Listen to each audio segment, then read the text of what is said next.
আসসালামু আলাইকুম। অতঃপর হুজুর সাল্লাল্লাহু বললেন, তোমাকে কি কোরআনের সর্বশ্রেষ্ঠ সূরা শিক্ষা দিব? উহা আলহামদুলিল্লাহ সূরা 7টি আয়াত মাত্র।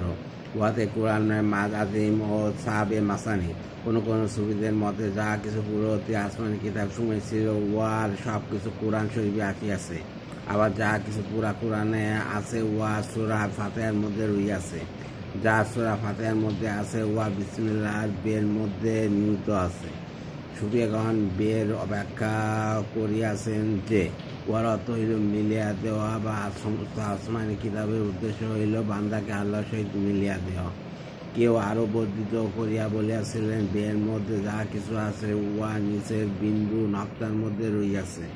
একত্ববাদের পরিভাষায় নক্তা বলা হয় ওই জিনিসকে যা অবিভাজ্য, শুধু অর্থাৎ একমাত্র আল্লাহর শরীক বিহীন একত্ববাদের দিকে ইঙ্গিত করিতেছে। কোনো কোনো বুজুর্গ বলেন, এর ভিতর দিন ও দুনিয়ার সমস্ত মাকসুদ নিহিত রয়েছে।